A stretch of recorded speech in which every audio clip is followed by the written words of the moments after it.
और इस वक्त बड़ी खबर आपको बता दें, पंचायत चुनाव पर सुप्रीम कोर्ट का बड़ा आदेश। मध्य प्रदेश पंचायत चुनाव में सुप्रीम कोर्ट का आदेश, बिना आरक्षण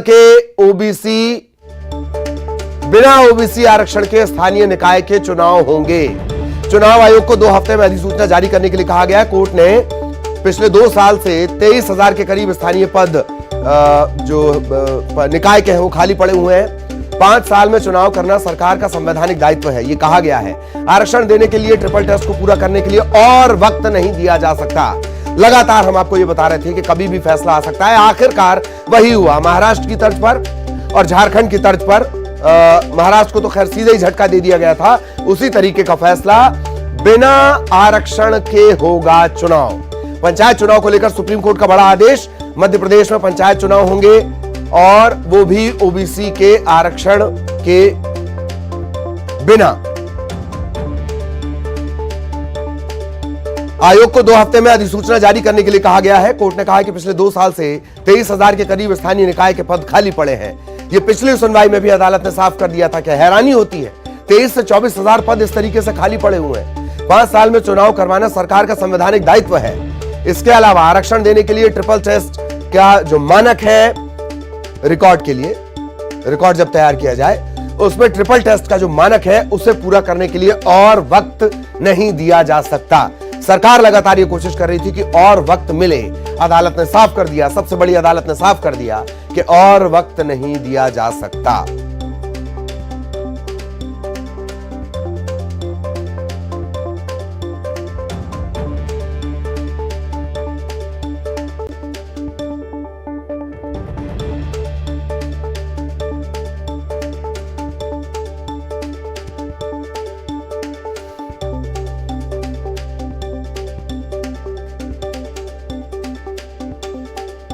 तो बड़ी खबर इस वक्त आपको बता दें, पंचायत चुनाव को लेकर बड़ा फैसला, और लगातार इस फैसले का इंतजार किया जा रहा था। बहुत लंबा ये क्रम चला है और अब इसमें ये बड़ा फैसला आ गया।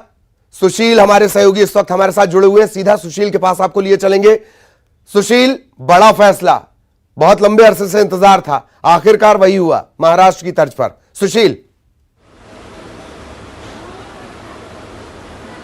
जी बिल्कुल ललित, देखिए साफ तौर से सुप्रीम कोर्ट ने बहुत बड़ा और डिटेल फैसला दिया है। हालांकि उन्होंने जो फिलहाल लेजिस्लेटर है यानी कि जो राज्य सरकार है उनकी कमियों को भी लेकर एक बड़ी टिप्पणी की गई है जजमेंट में। हालांकि जजमेंट की कॉपी अभी आई नहीं है, लेकिन सुप्रीम कोर्ट ने अपने फैसले में यह स्पष्ट कर दिया है कि जो फिलहाल संवैधानिक अधिकार था या जो संवैधानिक दायित्व है कि अगर किसी भी राज्य में चुनाव नहीं हो पा रहा है तो 6 महीने के अंदर दोबारा चुनाव कराने का दायित्व राज्य सरकार का है, राज्य कमीशन आयोग का है, चुनाव आयोग का है। लेकिन दोनों तरफ से इस प्रकार में फेलियर देखने को मिला और लगभग 2 साल से बिना किसी रिप्रेजेंटेटिव के मध्य प्रदेश में पंचायत और निकाय चुनाव नहीं कराए गए।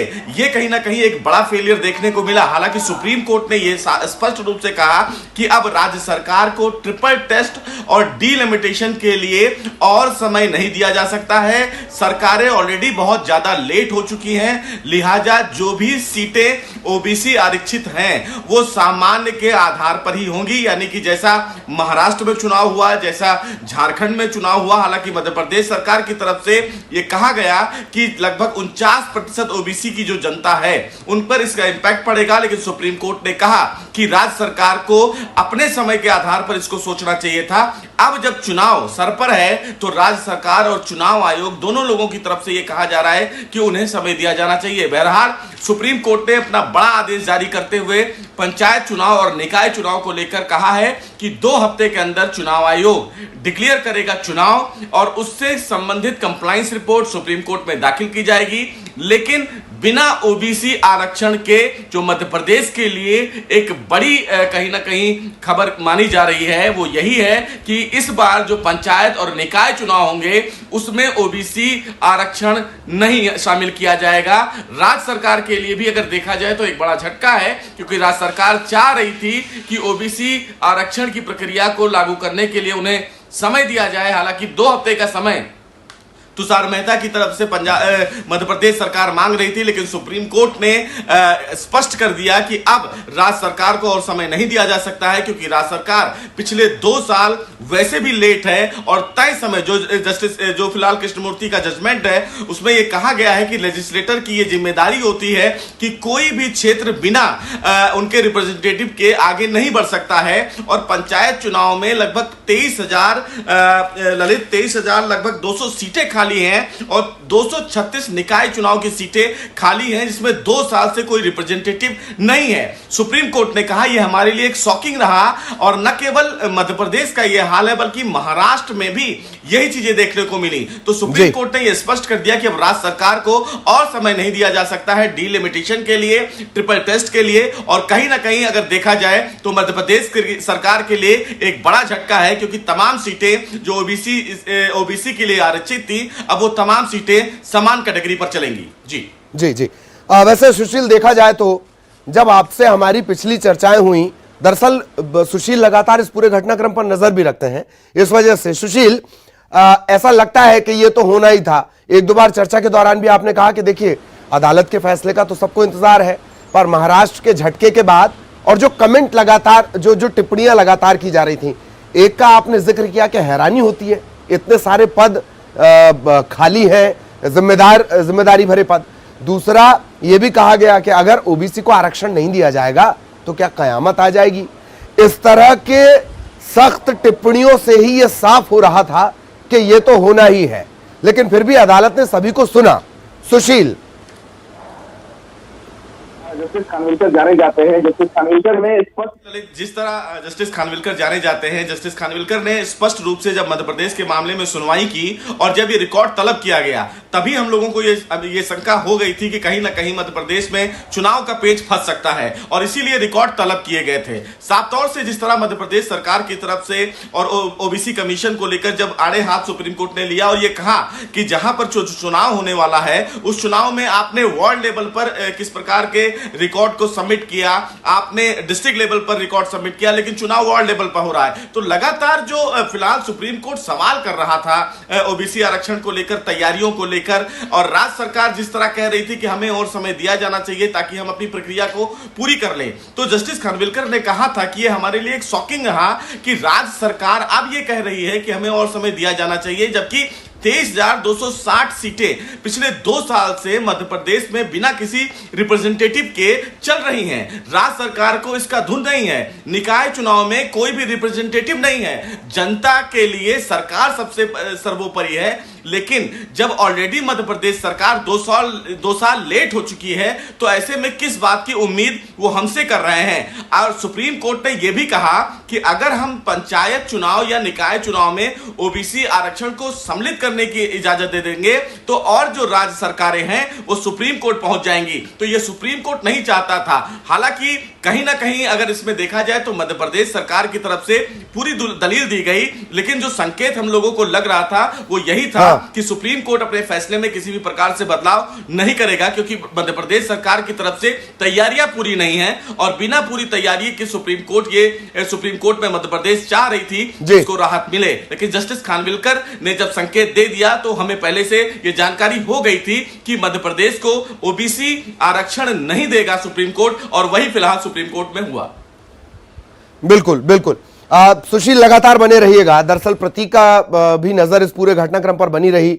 प्रतीक हाईकोर्ट को भी बहुत करीब से देखते हैं और गेंद दरअसल इतनी बार high court to supreme court to खंडपीठ जा चुकी है कि इसे पूरा समेट पाना थोड़ा दुष्कर भी है हम सभी के लिए।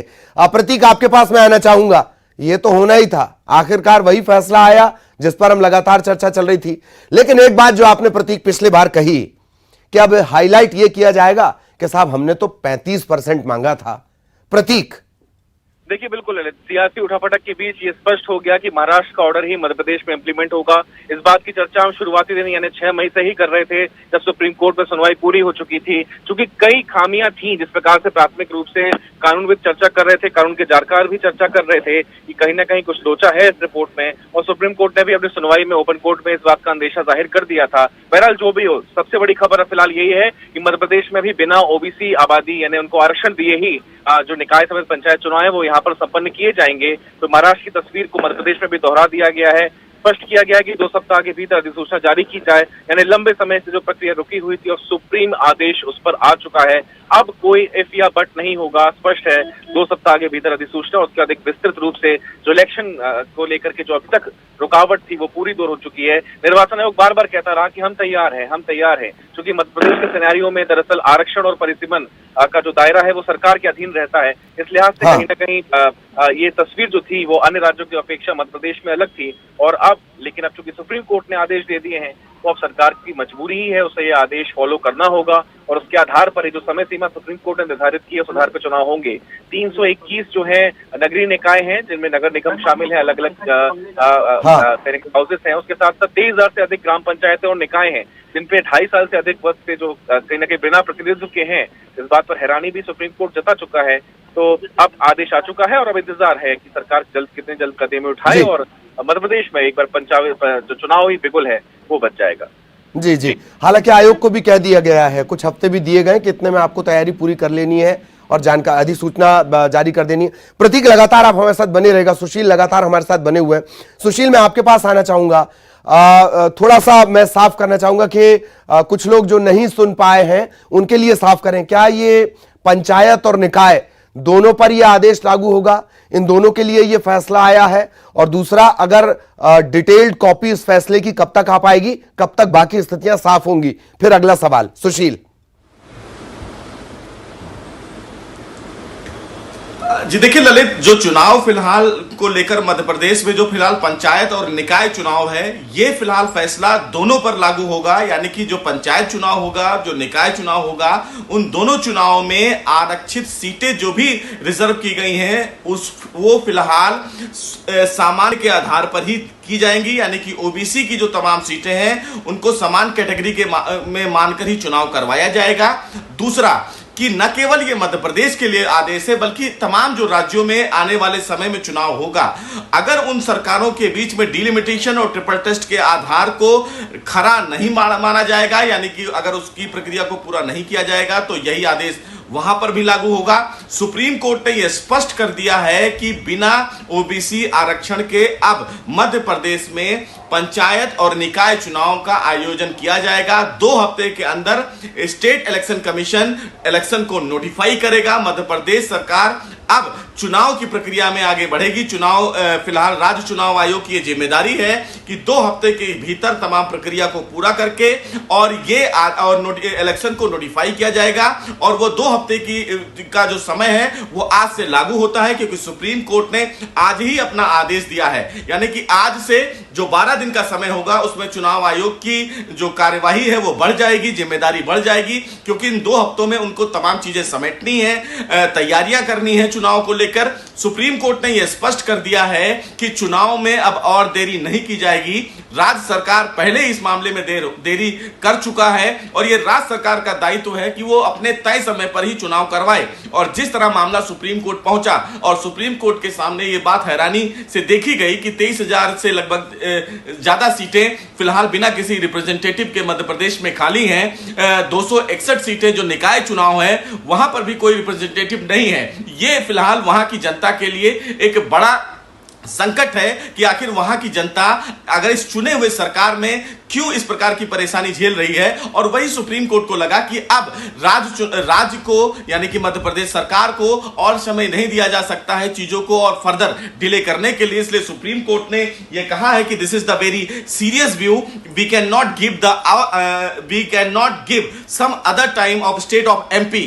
तो ये एक बड़ा कहीं ना कहीं ऑब्जर्वेशन सुप्रीम कोर्ट का है। बहरहाल इंतजार करना होगा सुप्रीम कोर्ट के विस्तृत आदेश का। 1 घंटे के अंदर हो सकता है सुप्रीम कोर्ट की वेबसाइट पे ये फिलहाल आदेश की कॉपी अपलोड कर दी जाए। सुप्रीम कोर्ट की जो आदेश की कॉपी है वो ललित, वो वाकई बहुत कहीं ना कहीं पढ़ने में शानदार होगी, क्योंकि सुप्रीम कोर्ट ने बहुत ही कैटेगरी के तरीके से मध्य प्रदेश सरकार की कमियों को लिखा है और क्यों एक राज्य सरकार इस प्रकार की तैयारी में लेट होती है इसकी जानकारी भी उन्होंने लिखी है। हालांकि मध्य प्रदेश सरकार की तरफ से दलीलें बहुत ही कहीं ना कहीं मजबूती से सुप्रीम कोर्ट में रखी गई। सॉलिसिटर जनरल तुषार मेहता की तरफ से बार बार यह कोशिश किया गया और ये कहा गया कि अगर उन्हें फिलहाल समय दिया जाए 2 दिन का, तो वो रात दिन उनके जो अधिकारी हैं वो मिलकर डिलिमिटेशन और ट्रिपल टेस्ट की जो प्रक्रिया है वो पूरी कर लेंगे। लेकिन जस्टिस खानविलकर की तरफ से बार बार ये कहा गया कि इतनी बड़ी आबादी में राज्य सरकार किस तरह 2 दिन में प्रक्रिया पूरी कर लेगी, ये अपने आप में बहुत ही हास्यास्पद है। बहरहाल सुप्रीम कोर्ट ने एक बड़ा फैसला मध्य प्रदेश को लेकर सुना दिया है ललित। अब फिलहाल चुनाव की प्रक्रिया को लेकर मध्य प्रदेश की जनता में एक कहीं ना कहीं एक बड़ी खुशी की बात होगी, क्योंकि लंबे समय से वो ये भी ठीक है कि अदालत ने ये नहीं कहा कि रात और दिन करने की जरूरत नहीं है, आप दिन ही दिन में पहले से काम कर लेते तो बहुत अच्छा होता। सीधे चल रहे हैं प्रतीक, चर्चा जारी रखें। विवेक तनखा साहब जुड़े हुए हैं। प्रतीक, चर्चा जारी रखें। निर्णय बदल जाते हैं, कानून तो वही है जो सुप्रीम कोर्ट कह रहा है। सुप्रीम कोर्ट के कानून की मुझे भी जानकारी थी, स्टेट को भी जानकारी थी। किसने इनसे कहा था कि जबरदस्ती अध्यादेश लेके आओ और हम लोगों को कोर्ट भेजो? ना हम लोग कोर्ट जाते, ना सुप्रीम कोर्ट के साथ तक मैटर पहुंचता, ना आज ये परिस्थिति बनती। क्योंकि इन लोगों की मन ठीक नहीं है जी। मेरा कहना है सुप्रीम कोर्ट ने कब से ट्रिपल टेस्ट के बारे में कह रखा है, 2010 से। उसके बाद 16-17 में भी सुप्रीम कोर्ट के फैसले आए, और अब 1 साल से तो सुप्रीम कोर्ट रोज बोल रहा है जी। उसके बाद भी आप उस पर ध्यान नहीं देते हो, आप दूसरों चीजों में ध्यान देते हो। आप डिलिमिटेशन जो हो चुका है उसको रद्द करने में लगते हो। वो जब चैलेंज होता है अनकॉन्स्टिट्यूशनल, क्योंकि आप वो कर नहीं सकते थे, आप कहते हो कि 2014 के डिलिमिटेशन से हम काम करेंगे। हम लोग कोर्ट जाते हैं और ये सब बातें सामने आ जाती है। सर, बिसन आयोग ने भी रिपोर्ट पेश करी थी, लेकिन सुप्रीम कोर्ट ने प्राथमिक सुनवाई करते हुए मंशा जाहिर कर दी थी कि आप ट्रिपल टेस्ट भले ही बात कर रहे हैं कि आप उसकी कसौटी पे खरे उतरेंगे, लेकिन समझ में नहीं आता। उस आयोग की रिपोर्ट पे क्या टिप्पणी है सर? अरे, आयोग की रिपोर्ट पे टिप्पणी करने वाला मैं कोई नहीं हूं। आयोग की रिपोर्ट पे टिप्पणी तो कोर्ट करेगी, और आयोग की रिपोर्ट का एक प्रोसेस है, किस तरह से उसको इवैल्यूएट किया जाएगा, किस तरह से उस पर पब्लिक डिस्कशन होगा, किस तरह वो एक रिटायर्ड जज के कमीशन के सामने भेजी जाएगी। आपने ये सब तो कुछ किया ही नहीं। जो सुप्रीम कोर्ट के आदेश थे आपने वो भूल गए, आपके सुप्रीम कोर्ट ने कोई आदेश दिया हुआ है। तो प्रॉब्लम यही होती है कि जब आपका जो प्रायोरिटी है वो राजनीतिक हो जाती है, संविधान नहीं रहता है। संविधान से चलते, सुप्रीम कोर्ट के जजमेंट से चलते तो आज ये हालत नहीं होती। मुझे तो अफसोस है, मध्य प्रदेश में तो ओबीसी लीडरशिप है 15 साल से, और 15 साल से आप सुप्रीम कोर्ट के जजमेंट्स आ चुके हैं, इनको फॉलो करना था। किस प्रकार के सलाहकार आप लेके बैठे हो? किसी ने आपको नहीं बताया कि सुप्रीम कोर्ट के जजमेंट इसमें आ चुके हैं? अंकित सवाल सर, क्या लगता है मध्य प्रदेश की आधी आबादी के साथ न्याय हो पाया? विपक्ष और बतौर वरिष्ठ अधिवक्ता क्या आपका कहना है? देखिए, ये संवैधानिक स्थिति है, ये सुप्रीम कोर्ट द्वारा निर्मित एक स्थिति है, और ऐसा नहीं है कि ओबीसी के साथ सुप्रीम कोर्ट ने कहा है कि ये चुनाव ओबीसी सबके साथ पार्टिसिपेट करेंगे। अगले चुनाव में जब तक ये अपनी समस्याओं को सुलझाएंगे और जो ट्रिपल टेस्ट का जो मापदंड है उसको पूरा करेंगे, उसके बाद ओबीसी रिजर्वेशन आ जाएगा। मगर ये पहले आ सकता था, अगर गवर्नमेंट सचेत होती, पॉलिटिक्स ना करती, मेरी एफईजी ने जला के इस पे कॉन्सेंट्रेट करती। चलिए, सरकार अगर बेहतर काम पहले कर लेती तो संभवतः जो ऑर्डर आज आया है ओबीसी के लिए, यानी बिना ओबीसी के इलेक्शंस करने पड़ेंगे, शायद ये स्थिति नहीं होती ललित। ऐसा कहना है वरिष्ठ अधिवक्ता विवेक कृष्ण तनखा जी का। जी, तो ये कहा गया है। एक और सवाल, अगर ये संभव हो पाए लेना, तो कि तकरीबन 52% आबादी, रिपोर्ट में उसे 48% दिखाया गया। कहा यह गया कि 35 हम देना चाहते हैं, पर 27 का ही पेंच फंसा हुआ था। ये कमजोर होमवर्क है। हालांकि बात बार बार वो कह रहे हैं तनखा साहब, पर ये कमजोर होमवर्क है। क्या ये सियासी तौर पर किया गया? अगर पूछ पाए तो प्रतीक।